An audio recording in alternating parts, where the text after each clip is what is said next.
Let's go. Welcome to the Trusted Leader Show. I'm your host, David Horsager. Join me as I sit down with influential leaders from around the world to discuss why leaders and organizations fail, top tactics for high performance, and how you can become an even more trusted leader.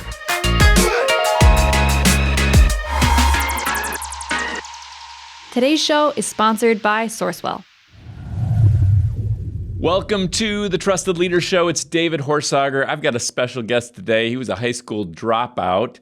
He had a stutter. He started one of his first companies with a couple $100 at Your Service Inc., a cleaning company in Florida, and sold it 15 years later. You might know him as the founding president of the John Maxwell Team. He's done so much more, and his energy is contagious. He has built a massive community of people that are generous, givers, and learners. It's called the Empowered Living Community. We'll give you everything on where you can find out about that at the show notes, episode notes, and trustedleadershow.com. We're going to talk about it, how you actually change people and all that. But welcome to the show, Paul Martinelli. Thank you, David. Thank you so much. This has been a long time coming, and I'm so excited. And congratulations on the upcoming launch of the book. Awesome. Yeah, thank you. Well, we're excited about that, and it aligns a lot with empowerment. As you can imagine, trust and empowerment align. It's been a treat to be a part of your work and on your show in the past, and connecting in so many ways. But, let's just start out. Let's get to know Paul. Tell us something maybe not everybody knows about Paul Martinelli. Yeah, I think one of the things is that I was number 2 to Curtis Sliwa, who founded the Guardian Angels in New York City in 1979. And that's surprising to a lot of people because I guess kind of fit the image of, some urban vigilante fighting crime in the New York City subway systems. But I did that. It was probably, David, one of the most impactful things of my life, having, Curtis Sliwa and that mentorship in my life and his leadership. Well, and the Guardian Angels actually didn't always gain a perfect reputation everywhere, but in New York City, they did some amazing work and were really loved and adored in many, many ways. Tell us about that for people that don't know about it. Yeah, so in 1979, Curtis Sliwa founded the Guardian Angels. He was a nighttime manager of a McDonald's in the South Bronx. And, it was like a war zone in the South Bronx. You got to remember, this is in the 70s. Remember the movie The Warriors was out in the 70s. And that was depicting New York City. And there was a subway line that ran through New York in the South Bronx. It was called the Muggers Express. And so what he was doing was he was taking 5 or 6 other guys, and they would patrol the trains, the subway system. And they would be on the subway system. And if they saw somebody being mugged or being victimized, they would literally step in and place people under citizen's arrest. And so he started and founded this group. It has grown now internationally, thousands of members, mainly targeting inner city youth. So giving younger, men and women, primarily boys, who could either go the way of the gang, but if steered in the right direction, could take that energy, that street smart, and have them do something good rather than bad. And, as you mentioned, I was a high school dropout. My life was going in the wrong direction, and I was picking up speed. I had been in martial arts for a long time, and the Guardian Angels in Pittsburgh came in to work out at my dojo. And that's how I met them. I instantly thought, I want to do that. And began to patrol cities, the city of Pittsburgh. And then when I was 17, after failing out of school, I went on the road with Curtis and started Guardian Angel chapters in Chicago and Minneapolis and all through New York and Florida and Atlanta and Texas. And it was just a great experience to be able to go out and serve people and, grow in confidence. It's one of the ways that I overcame my stuttering problem was I had to do news, interviews and radio interviews. So, yeah. Can you tell us a story? And we haven't planned all this ahead of time. We're having a conversation with with an amazing person that's just all about not only transforming your own life but others. Can you tell me a story about someone in that you saw change because of the Guardian Angels? Oh yeah, I mean, I think the biggest impact we had was in our own lives to see. I was often the minority in the group. I was headquarters at 126 in Lexington in Harlem above the Amsterdam News Building. And that was where my headquarters was. We called it Fort Apache. And then I was spent time in Cabrini Green in Chicago and Robert Taylor Homes. I was in Herndon Homes in Atlanta, where the Atlanta child killings were. And the biggest transformation I saw were from our members, right? Young inner city youth who really wanted to do good. I think most people do, David. I think most people are good people. And if just given direction and influence, they will do the right thing. And so I saw young person after young person, myself included, transformed and gain confidence and a sense of self-worth that you otherwise wouldn't get. There's something really powerful that when all of a sudden you're being recognized for doing something good, whereas most of us were the kids that were getting in trouble for doing something bad. And you've taken that from where you were and now, president of the John Maxwell Team, you were, and all the work you do just in your own organization now, empowered living, coaching, mentoring, speaking. What does it take to transform as a person? We at least I see a lot of people that, in fact, I used to ask audiences when we would do our executive trust edge events, how many of you want to change a habit? Everybody wants to change that. I'd say, now, how many have ever changed a difficult habit, a habit from smoking to losing 25 pounds or more to, a significant, like 6%. Almost nobody actually has changed a habit.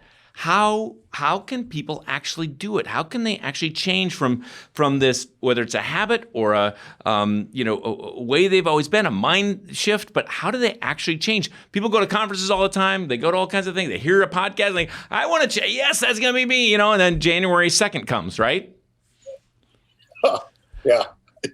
I laugh because January 2nd is my birthday. And I always say it's the worst birthday because, on that day, everybody quit smoking, quit drinking, quit eating, quit doing all the kinds of stuff. But January 3rd would be a great birthday because that's when they start again, right? Right, exactly. But on my birthday, nobody's eating the cake. Nobody wants to go to dinner. Nobody wants to cheers. By the way, I got to jump in there because my birthday is January 1st. Oh, get out there! I'm a New Year's baby. So there we go. 1-2. We're the 1-2 punch today. Right. We were both good for the taxes of our parent. Although my dad said he lost so much money in farming that year, he didn't need the tax benefit. So that's right. Yeah. Here's what I kind of realize and believe and know for myself and other people. When we think of what a habit is, I think that's important. Is habit? People say, well, habit is a behavior, and habit is not a behavior. It's an expression of a belief. It's an expression of a composite made of three things: our self-identity, our self-image, right? The image that we hold of ourselves and believe other people see in us. It's our self-esteem, our personal self-regard, how I value me and how I believe other people value me. The composite of that forms a self-identity or self-belief, and we never outperform our own self-belief. That was the work of Dr. Maxwell Maltz in the book Psycho-Cybernetics. And so a habit is just an expression of an internal belief. And I have always found that the starting point of transformation, personal transformation, has to be that the person must see themselves complete and whole in relation to that which they want to change. If the starting point is that I'm broken or I need fixed or somehow I'm inadequate or I'm incomplete or something new needs to be added to me. In other words, if I don't see myself as fully resourced before I begin, the likelihood of me being able to change is very slim to none, because what I will do is I will look at external conditions and circumstances and try to change from the outside in. And it doesn't work. Transformation is an inside game. It's a you and you deal. It starts with you. And so I think the starting belief is really critical. Things don't end well, they start badly, right? And so if the starting belief is that I'm fully resourced, that it would be impossible for me to be sourced with the awareness of this idea to change without being fully resourced from that same source that I got the idea to change, it would be impossible for us to be able to have that idea and not be able to manifest it in our lives. So we are fully resourced. It's about being able to get congruency and alignment with who we are, who we see ourselves as, who am I, who we are and whose we are. and then the beliefs that would support the expression of the behavior for that habit. Belief drives behavior, period, end of story, if you're going to make a sustained period of time. It's so true. I think Brene Brown made it more famous. You got to belong first, then you believe, then you behave. The belief comes first. But even I remember, basic psychology, thoughts lead to desires, which lead to actions. It always starts over here, thoughts. It always starts, think about as a man thinketh or as a woman thinketh, so are they. We've got to change our thinking to change our behaviors first. So how do we do that? Yeah, I think there's several great ways. One is get around good people, right? I had an opportunity to do the last interview with Charlie Tremendous Jones, and of course he shared his favorite and most famous quote of your life is the sum total of the composite of the people you spend time with, the books you read, the seminars you attend, and so I will never forget when his hug and kiss, right? Biggest guy in the world. You'll never forget that. I mean, everybody, you're tremendous, and a hug and kiss that is unforgettable. Yeah. It's a shame that so many people who are now kind of entering in personal growth and human potential movement missed him, right?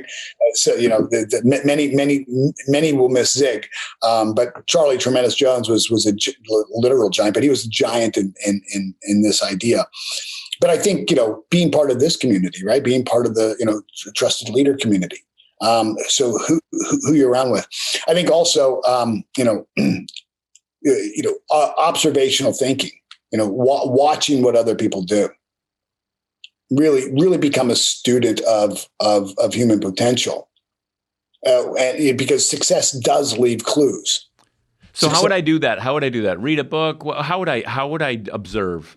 Yeah, I think proximity is power.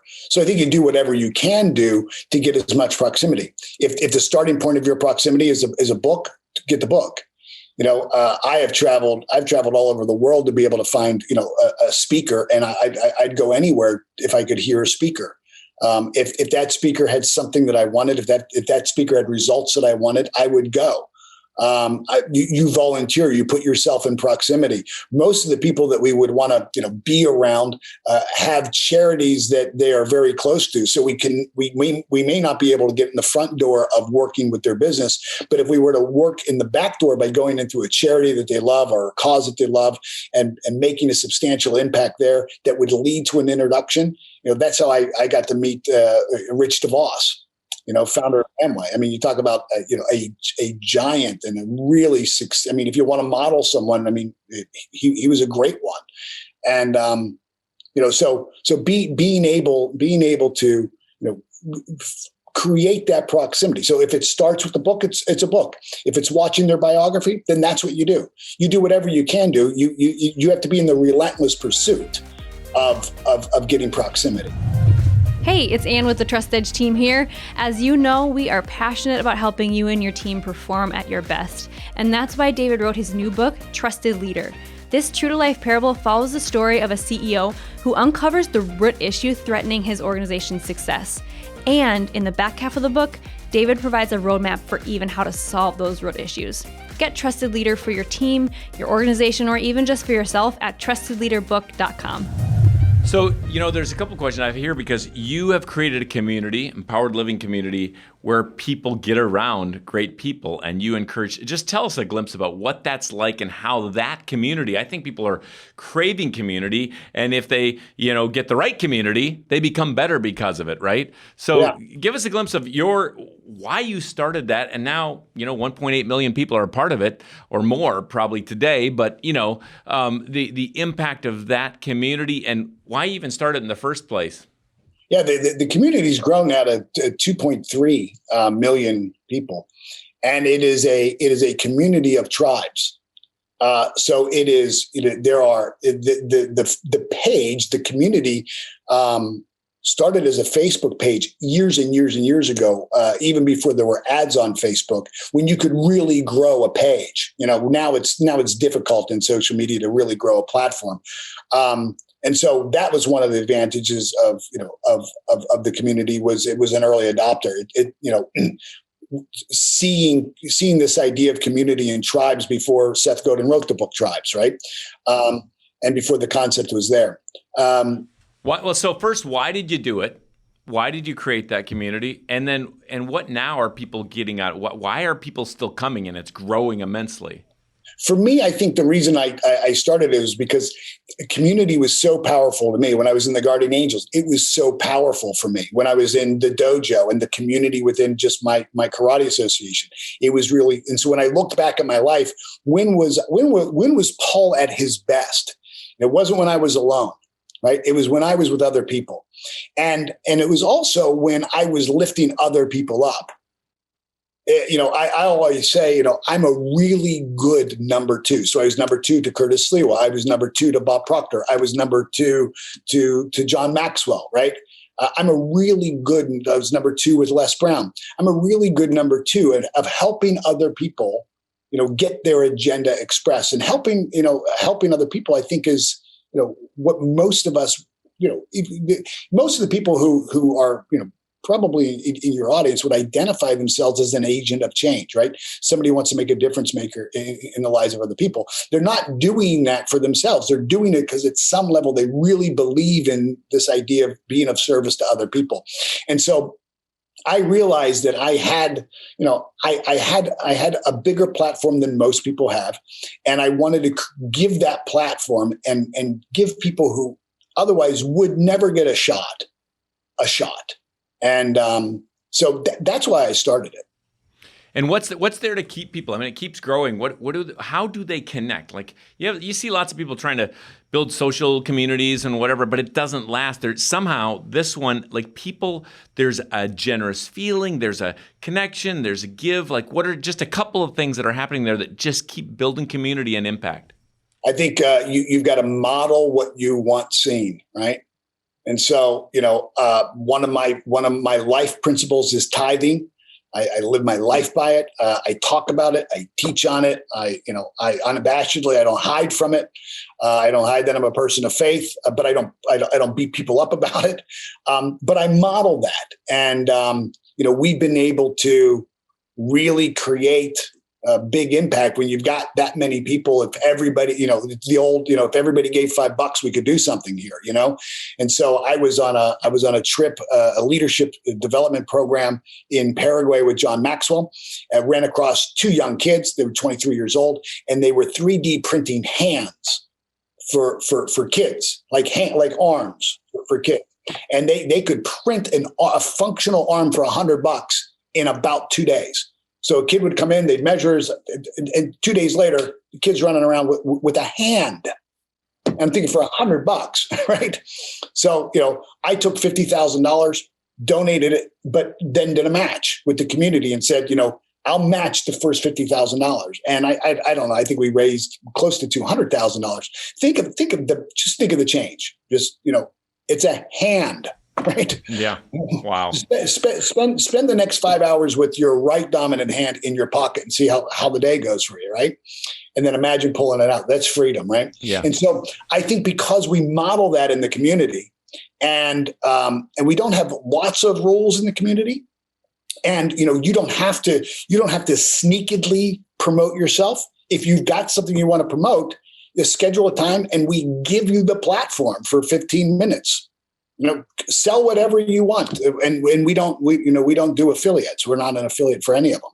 So as long as it's something that would add value to people, is in alignment with our values, and is an integrous, and we know that you're going to deliver on it, we give you the slot. Mm-hmm. Tell me about this. I know you're known for kind of a high-level mastermind group and way that you help people transform over the course of a year. And I'm just interested in how people change. That's all we're about is trying to create more trust in the world, more higher trust leaders, higher trust cultures, higher trust global governments. We're trying to, be world changers for good. But you have a way you do it. You take leaders through a process. What does that look like, as much as you can share in a moment or two? Sure. It is a year-long program because transformation isn't an event. It's a process. It's all really about, if you think about it from the filter of trust, it's about learning to trust yourself. That I truly believe that, the answer is really within us. that if we seek, ask, and knock and look at the kingdom within us, it's all there for us. And so it starts with a 2-day retreat at my home with about 15 people. And then each person is assigned a coach where they're coached two times a month for a whole year, a group meeting once a month, and then a one-on-one with me. And it's about understanding our potential code, our model. Each one of us has a unique model about how we create and navigate life to create achievement and success. That's based on a learned model. All learning models are based on our awareness, our belief, and our understanding and application of the principles within the model. And so we've kind of taken what Carl Jung said, where he said, until you make the unconscious conscious, it directs your light, and you call it fate.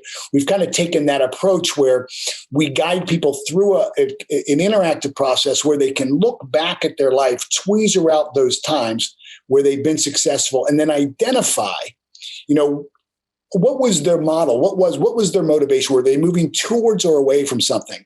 Were they being a decider or a convincer? When they look at distinctions of sorting, were they looking for similarities, differences, or exclusions? What is that thinking process? And once they realize that they actually do have a thinking process, and if they can tweezer that out, they can see, well, hold on, this code works. When I apply this, it works. And then it's about, well, then why are you playing small? Then let's dream. If you knew it would work, then let's dream bigger.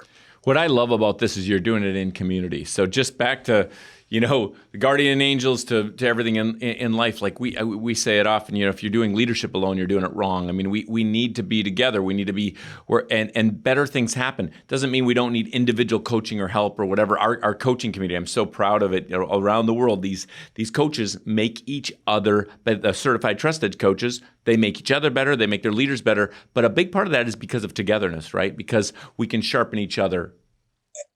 And, look, I think I've built the largest coaching certification program in the world. Fair to say. I think your coaches are probably the most resourced coaches that you're going to find in terms of if a coach needs to be fully equipped and resourced, right? From soup to nuts, right? From beginning to end. I had an opportunity to really look at your program. And as I told you, blown away. By far, there isn't another program that has a richness of resources that are I want to say evidence. Let's call it evidence based. I don't want to say science based, but let's say evidence based, right?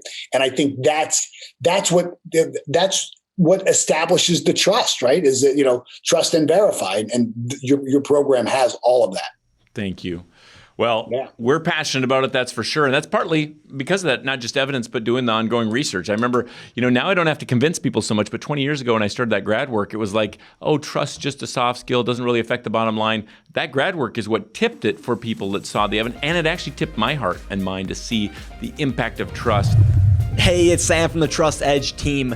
Most training and development initiatives don't last or even solve the root issue hindering your organization. That's where Trust Edge coaching certification comes in.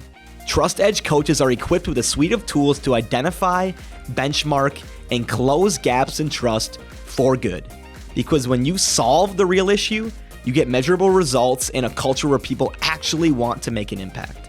So whether you're a coach with your own clients or a leader training people inside your organization, check out trustedgecoaching.com and see how you can start solving the root issue and get lasting results in your business. And now back to the show. Tell me, how does, a big word for you is empowerment, big word for us is trust. They go together. How do you see it?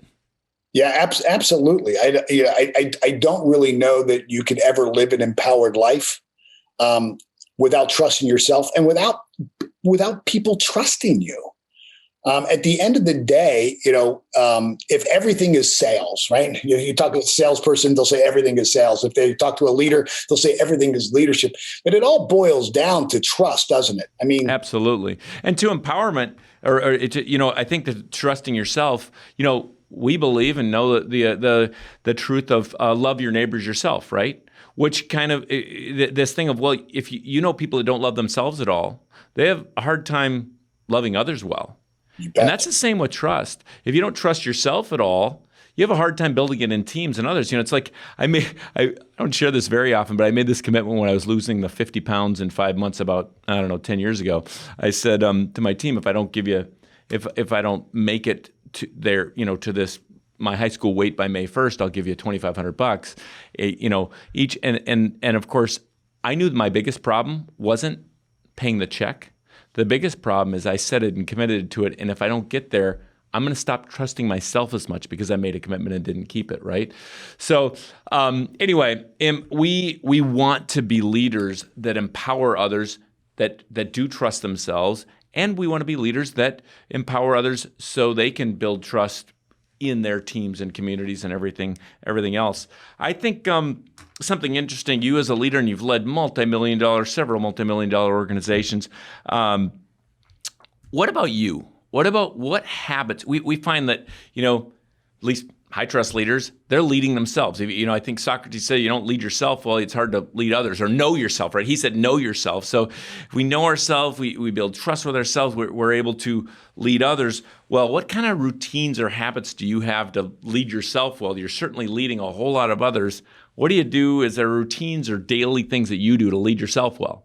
Yeah, well, thank you. I think there's probably some big rocks there, right? I make a commitment to myself to work out every single day, 30 minutes a day, serious sweat, right?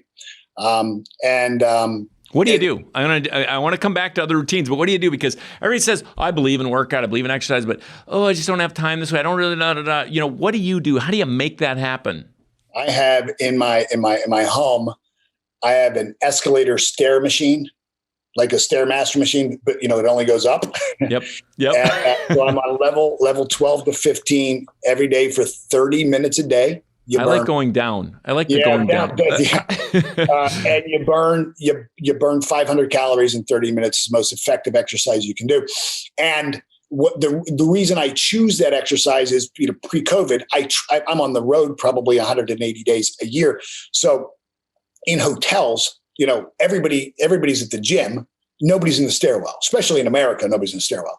And so I could easily get safe, clean, quiet, temperature controlled. It's always cool in the stairwell, and up and down and up and down and up and down. And I'm done in 30 minutes, and you get the best workout of your life. This is amazing to me because I'm just reading the book by JJ Virgin. She's a celebrity fitness coach and done all these things. She said exactly the same thing to me this week. Stair step. So this is fascinating. Yeah. Well, I made a similar claim. I lost 65 pounds 5 years ago and have kept it off. But it's a daily commitment, right? The compounding effect of consistency. So there's that. I'm coached. I've had the same coach for 10 years, and I'm coached every single month. So I've got somebody who, and I don't ever bring an agenda to the session. The agenda is one thing only: challenge my thinking. So I just want to, because I don't have like, probably much like you, if you're the boss, if you're the leader, you don't have people that necessarily really challenge your thinking or stretch your thinking. So I pay somebody to do that. And I pay them well, and they've been with me for 10 years, so they know my BS, right? They know my belief system. They know my belief system. They know where my limitations are. So there's that. I mentioned tithing as a practice. Visualizing, praying, talking to myself, daily. Tell me about prayer. You're a man of faith. Tell me about prayer for you. Yeah. So prayer for me is, it is anywhere and everywhere when I can get time, alone. And I get time alone every single day. So in between, calls, I usually have a 10-minute window. That is a fantastic time. And really for me, prayer, I always viewed prayer as the sacred communication between the finite mind of man and the infinite mind of God. And so it is a communication. Sometimes I'm talking and asking, and sometimes I'm listening. And it's usually best when I listen. And so I've learned to pray in questions, what do I need to know now? What am I missing? What would make me a better person? How can I serve at a higher level? Where am I going wrong? like in a moral code, not just like, hey, help me with this. Like, where am I going wrong? What am I blind to? So I have a lesson I teach in a process I use called authentic journaling. So it's just my own model I came up with, where instead of journaling, I'm transcribing what I'm thinking. So I start with a big question, and then I just write any thought that comes in my mind. Sometimes the thought is, don't forget to do the laundry, don't forget to, get gas in the car. And I write until those jumping monkeys kind of get out of so I quiet that part of my mind down. And then, God steps in, right? And, when you make space, I always say you can't make it happen, but you can make it welcome. Right. And so writing is that space for me. Wasn't it, I think it was Mother Teresa on Larry King. Larry King asked, what's prayer? What do you do when you pray? And I think she said, well, I listen. She said, well, then what's God do? He listens. Right? So I think interestingly, I was just talking, just 1 hour ago, talking to Horst Schulze, the founder of Ritz-Carlton, and now he's, created one of the most luxurious, Capella, one of those luxurious hotel brands in the world, and just a fascinating, amazing gentleman as well. But he had a real call back to morality. Think of how do we, people in the world don't think about morals. We have a divided world where we can't listen and we don't think about the moral impact of, decisions. So that was a powerful time. Yeah. How fascinating is that? Fascinating. That, he built his whole real service on thinking about others, really loving others. That's the whole build of Ritz-Carlton brand is how do I love them? I'm in a Ritz-Carlton home. I bought a Ritz-Carlton home, and they did like everything with Ritz-Carlton. Ritz-Carlton is the best brand in the world. And for that reason, you can trust it, right? It's integrous. It's it's exactly solid. Right. Well, you have been very generous with our audience and everyone listening, and I am grateful for that. You've been a generous friend to me, and I'm grateful for that. It's time for a quick lightning round, quick answers, and let's go for it. Right now, what is your favorite book or resource, Paul? Think and Grow Rich by Napoleon Hill. Yeah, I've been reading this book and this copy of this book for 25 years. I read it once a year. I teach it, and I'm in the middle of teaching it for free right now. I teach it for free every year, and it changed my life. Yeah. And it's by the way, for those of you that are just listening by podcast, Paul was holding it up. It's ripped to shreds. There's no binding anymore. He just got it basically barely held together. But give everybody one 3-sentence paragraph on the impact of that book. I went from high school dropout janitor earning $20,000 a year. When Patrick Hayes gave me the book, 3 years later, I was a millionaire.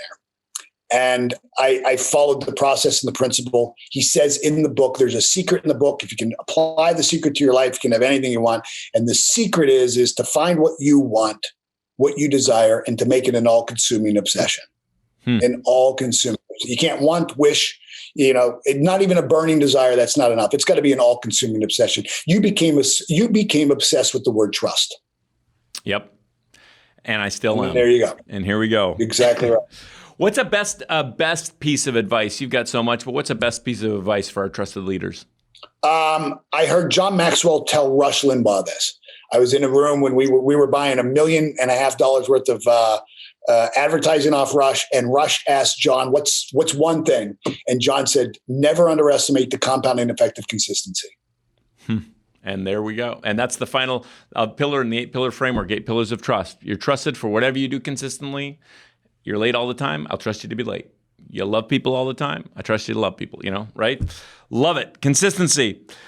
Hey, Paul, you've had an amazing life. You've affected a lot of people and impacted a lot for good. What's one thing left? Maybe it's bucket list. Maybe it's just a hope for the future. Yeah, I want to really take everything that I've done and create kind of a micro lab where I could really take, whether it's a community or a neighborhood or a school. I've been fascinated recently with these people who have taken over a neighborhood or a school and said, I'm going to commit my life for it. So I'm going to take everybody I know, all my resources, and I'm going to create a change. And I've never done that from now that I'm successful and wealthy and now I can do something. I haven't done that yet. And that is my bucket list, is to find a neighborhood, a school. I'm not clear on what it is, but I know the feeling tone of it. And, we need to talk about it later. I've got some ideas of where you might want to do that. Right on. But, I was just talking to somebody about the transformation that happened in Detroit. Of course, a lot of our work in East Africa, there's some really fun transformation happening in certain places there. But that is wonderful. Love it. You'll find a whole lot of ways to connect with Paul Martinelli in the show notes, but tell us just verbally, where is the best place to connect with you? You can go to just paulmartinelli.net. paulmartinelli.net is my website, and all things are there. Yeah. Perfect. This has been a gift. We have one more question, the final question. Unless there's something else you really want to share, I'm open to that. People can reach out to you. It's the Trusted Leader Show. Who is a leader you trust and why? I would say in the last decade, the leader that's impacted me the most has been John Maxwell. And I've had an opportunity as his business partner, as his friend, to be, in the audience with all the other thousands of fans. And I've been able to be in the back of the car. I've been able to be, at the luggage carousel. I've been able to be, in the green room. And he's the real deal. And he walks his talk. And so for me, John would be.